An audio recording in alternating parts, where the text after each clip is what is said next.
Fala pessoal, tudo bem? Aqui quem fala é o Dr. Bernardo e no vídeo de hoje eu vou falar sobre um tema bem diferente do que a gente costuma fazer aqui. Vou falar para vocês os casos mais assustadores, mais assombrosos que já passaram aqui pelo nosso escritório de perícias. Então fiquem comigo que a seguir vocês saberão mais sobre isso.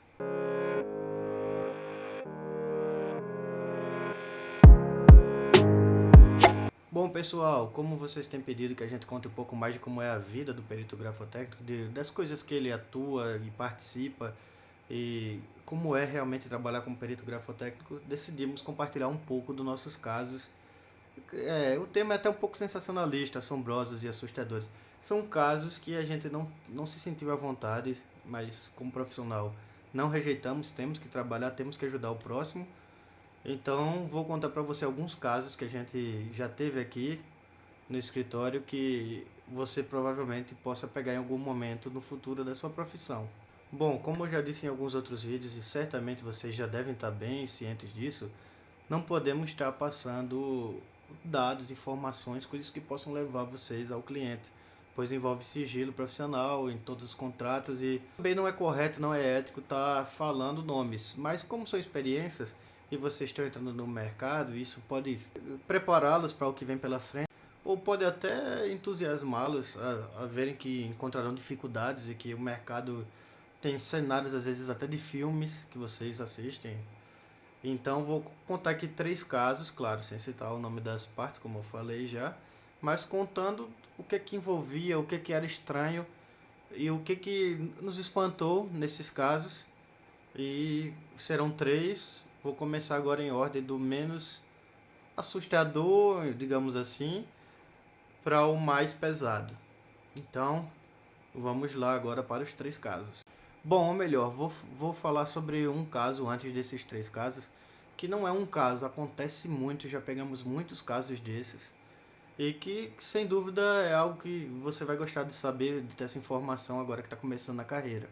Bom, esse caso que não entra na lista dos três é o seguinte, já aconteceu muitas vezes, já pegamos muitos desses casos, que é o fato de ter pichações no ambiente de trabalho, com ameaças ou xingamentos ou coisas que incomodem excessivamente e perturbem o ambiente de trabalho.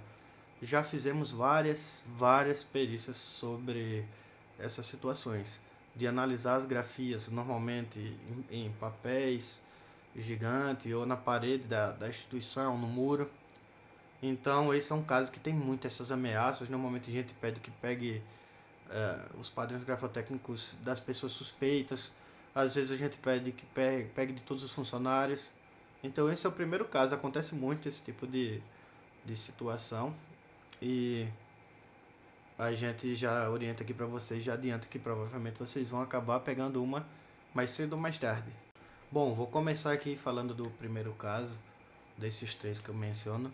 E foi da seguinte forma, a gente recebeu um pedido, foi até coincidência ou não, foi à noite e com muita pressa, nos informando que uma senhora recebia há um certo tempo, por volta aí de um mês, várias cartas que diziam coisas do tipo, vi você hoje na padaria, uma carta em sequência, quem foi essa pessoa que entrou na sua casa de vermelho no dia tal? E várias cartas desse tipo. E eu sei que o que você está fazendo com não sei quem, o nome da pessoa que eu não posso revelar. Eu sei. E aí essa pessoa juntou toda essa documentação, todas essas cartas que ela recebia, que ficavam lá na caixa de correio dela, e solicitou que a gente analisasse, primeiro, se todas eram da mesma pessoa. Essa foi a parte inicial da solicitação dela, e em seguida ela solicitou que a gente averiguasse se essas grafias poderiam ser de alguns dos ex-namorados que ela teve na vida dela. Salvo engano, eram três namorados, três ex-namorados que ela possuía. Bom, então recolhemos todas as assinaturas dessas cartas que estavam perseguindo ela e conseguimos também alguns padrões grafotécnicos desses ex-namorados dela, que ela recebia umas cartinhas, tinha alguns documentos que ela tinha guardado ainda deles, e começamos a fazer análise. Em primeiro ponto, a gente conseguiu identificar que todas as cartas, algumas estavam com falhas de escrita, não deu para tivemos que descartar no momento da análise, mas conseguimos identificar que todas que foram possíveis serem verificadas eram da mesma pessoa. Então passamos para a segunda etapa para analisar esses documentos. Bom, findada a análise, a gente acabou descobrindo que tinha sido um namorado dela de muito tempo atrás. Informamos a ela, laudamos, enviamos o laudo para ela tomar as providências legais. E foi assim que pra gente terminou. A gente não sabe quais foram as consequências, né? Porque nem todos os casos a gente atua até o final. Em alguns a gente só fornece o laudo. Tem outros que a gente faz acompanhamento técnico, mas digo uma coisa para vocês. Normalmente, quando há essas falsificações desse tipo, e é apresentado um laudo, às vezes a outra parte sequer impugna, faz um contralaudo, sequer contesta. Esse foi o caso número 1. Vamos para os demais casos que ainda são mais surpreendentes. Bom, o segundo caso é um caso também relacionado a crimes. Todavia não é um caso tão mirabolante como esse anterior, mas é um caso mais grave. O que aconteceu? Uma pessoa estava Uma mãe nos procurou desesperada, querendo provar que o que ocorre? Aconteceu um homicídio numa cidade do interior, e nessa cidade, para entrar no ambiente que aconteceu o homicídio, era necessário assinar uma listazinha de presença, de liberação. Algumas pessoas entraram nesse local e ocorreu esse crime. Então, uma das formas que o MP procurou para conseguir justificar quem eram os presentes no local, foi averiguar todas as assinaturas que estavam no livro de presença. E aí o que ocorre? Ele verificou que o filho dessa senhora estava presente no dia do homicídio, e havia relatos com as características dele, tudo que apontava para ele uma possível participação no crime. E o que ocorre? Essa mãe procurou a gente querendo mostrar que aquela assinatura não era dele, já que a assinatura era o que colocava ele no processo. E a gente recebeu, foi uma solicitação de um laudo particular. Então realizamos a perícia e a senhora, tivemos que dar notícia para ela que a assinatura era realmente do filho dela. E ela insistiu e disse: não é possível, ele estava comigo. Aí a gente, como perito, a gente tem que ter muita calma também, principalmente nessa área particular que é a área que a gente tem contato com as pessoas. Explicar: olha, é isso, eu não posso alterar esse laudo para lhe ajudar nesse processo, porque se eu alterar, eu posso até não ver uma característica. Se eu fizesse isso, além de ser ilegal, de ser crime, de ser antiético, eu estaria te prejudicando, porque vai ser derrubado por outro perito mais à frente. E aí explicamos para ela, de certa forma a perícia valeu para ela saber que realmente tinha sido filho dela. Mas foi um caso aí que a nossa perícia não acabou nem chegando a entrar no processo, já que ela recebeu o laudo e decidiu não utilizá-lo, mas orientou ela e de certa forma era um crime, era uma coisa de repercussão ali no municípiozinho dela. Então esse foi um caso aí bem complexo que vocês podem pegar, por isso estou citando esse. Tiveram vários casos de crimes que já pegamos, mas esses são os mais que eu acredito que vocês não imaginam que tem esse tipo de caso. E talvez alguns que não atuam ainda na área privada não saibam que é possível que aconteça isso, e que você vai ter que fazer como eu disse aqui, você vai ter que dizer: não posso alterar o laudo para tentar lhe ajudar.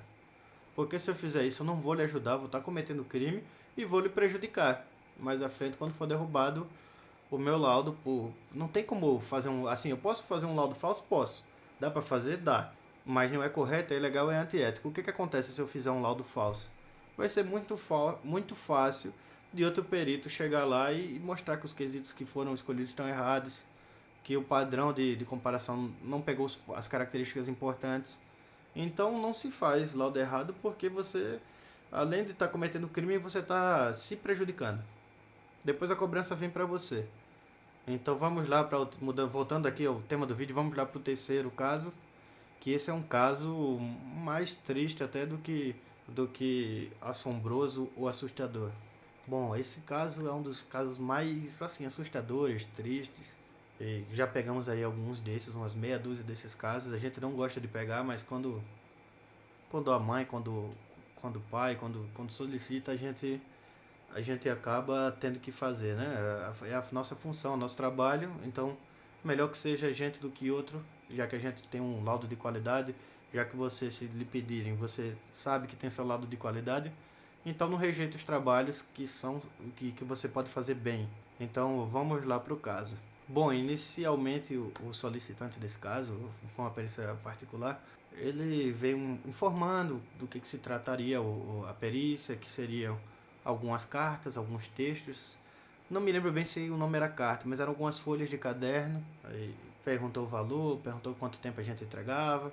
Explicou lá que eram várias páginas, se eu não me engano eram 3 páginas. E nos contou e não nos disse exatamente o que ele queria. Ele só me perguntou: você pode conferir se essa grafia bate com esse outro caderno aqui e com essa assinatura aqui no documento desse rapaz? A gente passou os valores. É, não sei o que houve, que não pedimos tantas informações sobre o caso. Sei que foi fechado o contrato e demos prosseguimento à análise. Toda vez que a gente vai começar uma análise no e-mail definitivo, lá onde nos enviam os documentos, a gente pede, que isso não dá para fazer sem, que nos envie um breve relato do que se tratava a questão. Essa até me lembro que quem fez foi o Dr. Bruno. E aí eu fiz a solicitação, concluímos o contrato e o Dr. Bruno, mais ou menos aí um dia depois dessa contratação, me ligou meio assustado e querendo saber melhor sobre o caso.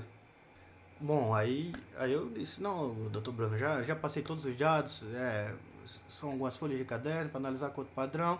Aí eu: não, mas o que você quer saber exatamente, doutor Bruno? Aí ele disse: não, deixa eu te explicar aqui, doutor Bernardo, deixa eu te explicar o que está aqui no e-mail, explicando os resumos do caso.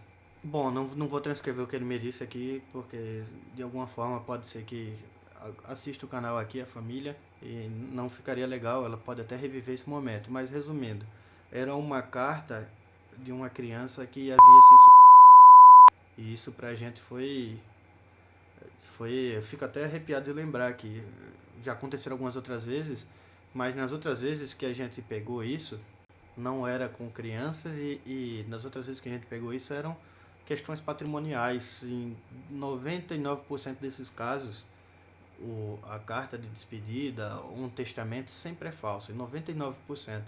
Então, nesse caso aí, era uma criança e foi complicado.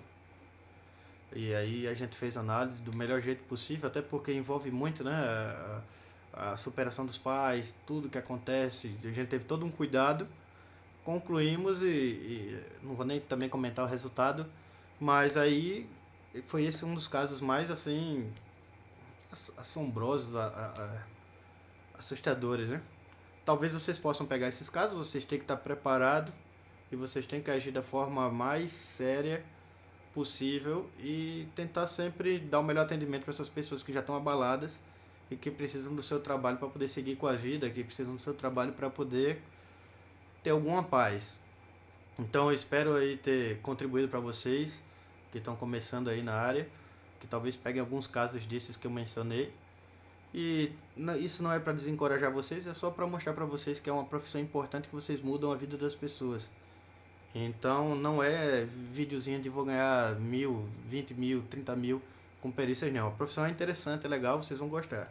Então espero que tenham gostado do vídeo. Se vocês estão gostando, se vocês gostam que a gente continue fazendo vídeos, se inscrevam, façam comentários aqui embaixo pedindo novos vídeos. E também curtam, compartilhem, que isso ajuda bastante a gente. Então até o próximo vídeo.